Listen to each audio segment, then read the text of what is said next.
The secret family that owns West Africa. The Dangote family. Welcome to this edition of Back in Early Life History. Alien, the richest man in Africa today, was born in Bai in the Car Emirates, which at the time was under the Souk. His great-grandfather, Alhassan Dangote, was also a serial entrepreneur who, through his diligence and hard work, became the richest man in Africa several years before the present. Alan's parents were successful businessmen who had a long history of long-distance trading. As a result of their businesses, they became wealthy and disciplined parents who also taught their kids the fundamentals of trading and legal wealth accumulation. When Alan's father passed away in 1885, his fortune was divided among his children in line with Islamic inheritance law. Alan grew up from then forth without a father. His mother was alive but relocated to Ghana, where she had huge business interests. She remained there for several years, but before she left, she had handed over her children, including Alan, to the care of a trusted woman whose name was Tata. Alan grew to become a man and plunged deeply into trading. He traded in various commodities like cola nuts and ground nuts. He started small but grew big and became a major dealer in these commodities. Smaller dealers sold to him, and he, in turn, sold to bigger dealers from across what is today present-day Nigeria and parts of Africa. He was also a much sought-after dealer in these commodities by European traders who needed them in good quantities for supply to companies in Europe during the Industrial Revolution. Alan Dangote soon became a trusted ally to the European traders and was made a distributor of European goods. He made a fortune from trading and used the proceeds thereof to care for his family and extend his hand in philanthropy. He had a bulk of his assets in Ghana and in Nigeria. During his time, the movement of goods across several kilometers and borders was done mainly with the use of donkeys and caravans. Alan then thought of something innovative and much more rewarding. Instead of bringing cola nuts and other goods in packs of animals, he used steamships to transport them between Accra, Kumasi, and Lagos by water. He was the first to develop this route, and the idea brought him so much wealth as he was able to transport more goods at a time and supply to more customers, including major European businessmen in both Ghana and Nigeria. In 1906, he began broadening his interest by trading in beads, necklaces, European clothes, and many more.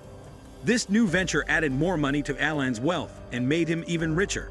It is stated that by 1918, Alan was the supplier of half of the cola nuts and ground nuts purchased from northern Nigeria by the Royal Niger Company, which later became known as the United Africa Company, UAC. By 1922, Dangote had become the richest man in Kano, surpassing other merchant traders.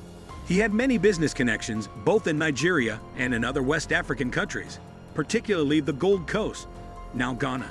He traded not only in ground nuts and cola nuts, but also in other commodities like cattle, clothes, beads, precious stones, grains, rope, and other items.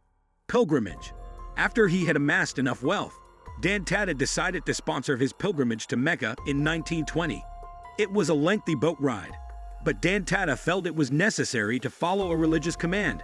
During this trip, he also visited England and was introduced to King George V, who accepted him as a trustworthy trade partner to the British Empire. Later, Dangote returned to his home country to attend to his business affairs.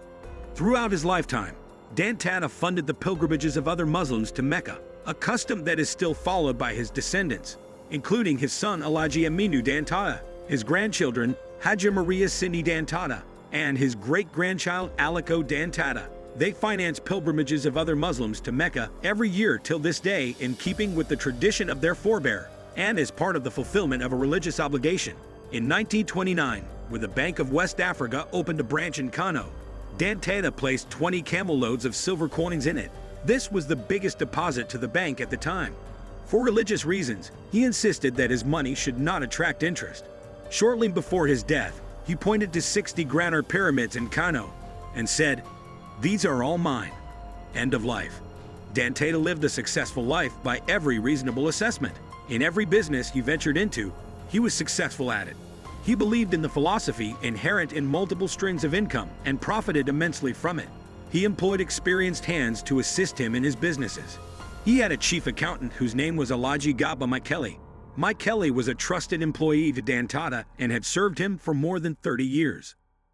In 1955, Dangote took ill. He received the best attainable medical attention at the time and also hoped for divine intervention.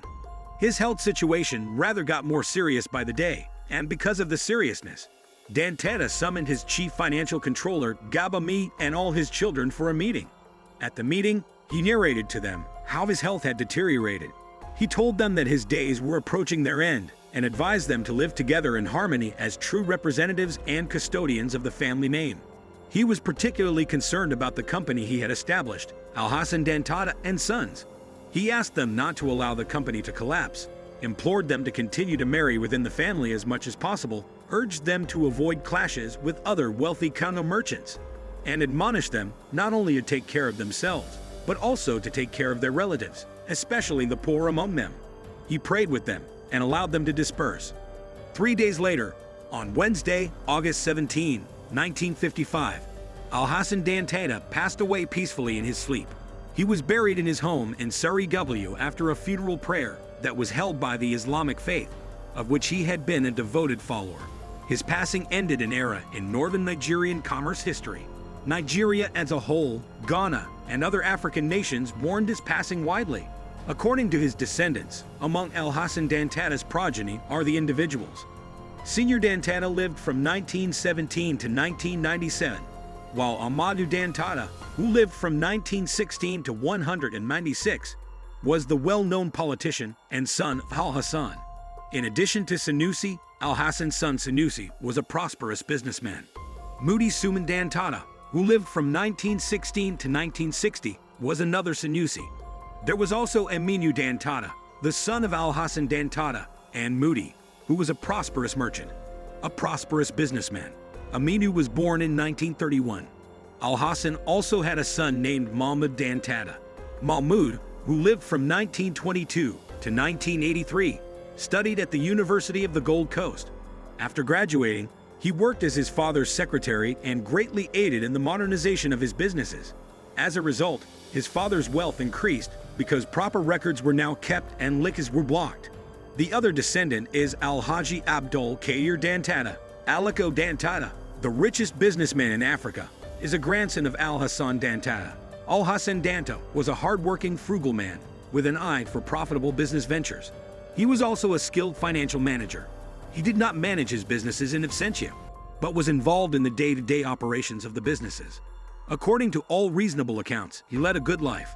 As a result, the Dantata dynasty continues to be a family to behold to this day. He passed away a fulfilled man. Wikipedia.